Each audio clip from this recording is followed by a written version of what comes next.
Sunak considers plans to give public sector workers 6% pay rises. Rishi Sunak will on Thursday be presented with plans to give 1 million public sector workers a pay rise of around 6% as he juggles avoiding more strikes and his pledge to have inflation. The Prime Minister and Jeremy Hunt, the Chancellor, will meet to reach a final decision on recommendations from each of the public sector pay review bodies. Subscribe our YouTube channel and click our bell icon for new videos. From each of the public sector pay review bodies. Salaries for public sector teachers, health consultants, junior doctors, prison service workers, policemen, and the armed forces are expected to be announced on Thursday. While each pay body has proposed its own figures, the average recommended rise for 2023/24 is understood to be around 6%, far above the 3.5% per first suggested by the Treasury. That would mean around an extra £3 billion in public spending. A 6.5% pay rise has been recommended for teachers, and a 6% rise for health consultants. Mr. Hunt has refused to cover any extra increases with more borrowing, arguing that could fuel inflation. It means departments have been scrambling to find savings elsewhere in their budgets. On Wednesday night, Downing Street and Treasury insiders insisted no final decision had been taken, with Mr. Sunak yet to make up his mind. Subscribe our YouTube channel and click our bell icon for new videos.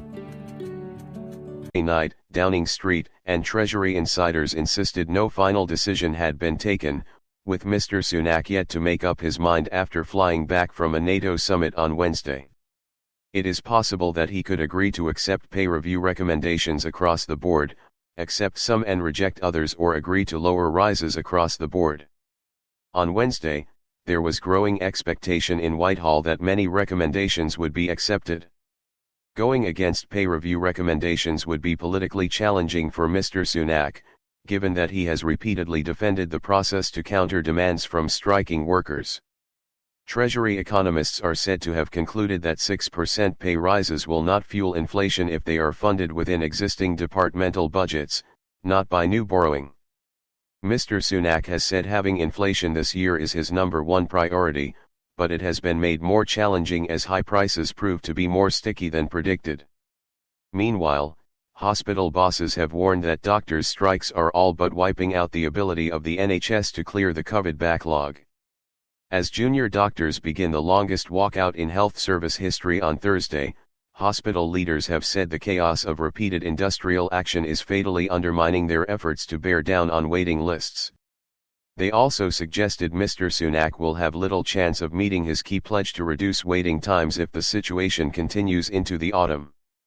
The 5-day junior doctors' walkout will be followed next Thursday by a 2-day strike by consultants and a 48-hour walkout by radiographers at approximately a fifth of trusts on July 25. Mass teachers' strikes loom in the autumn term. On Wednesday, the NASUT teaching union announced that it had secured a mandate for industrial action in a dispute over pay. The NAHT School Leaders Union and the Association of School and College Leaders are also balloting members in England on industrial action, with their votes closing at the end of this month. Mr. Sunak said on Wednesday he would balance fairness with responsibility as he decided how to approach public sector pay. The Prime Minister told a press conference in Lithuania, "I am absolutely laser-focused on delivering for the British people. Their priorities are my priorities. Having inflation, because that's the best way that we can ease the burden on them and the cost of living, cutting waiting lists, because it's wrong that people have to wait as long as they are currently, and about stopping the boats because that's about simple fairness." Meanwhile, Mr. Hunt used an interview on 24 News Read's Peston program to double down on the insistence that borrowing would not be used to fund any pay rises. He said, "If you fund any public sector pay rise by increasing borrowing that year, that pumps billions of pounds of extra money into the economy." The Chancellor also played down the likelihood of tax cuts any time soon, saying, "People who want tax cuts, as I and every Conservative does, want to put more money in people's pockets. And the quickest way that I can put money into people's pockets, and actually quite a large sum of money, is to have inflation. Billions of pounds of extra money into the economy. The Chancellor also played down the likelihood of tax cuts any time soon, saying, people who want tax cuts, as I and every conservative does, want to put more money in people's pockets.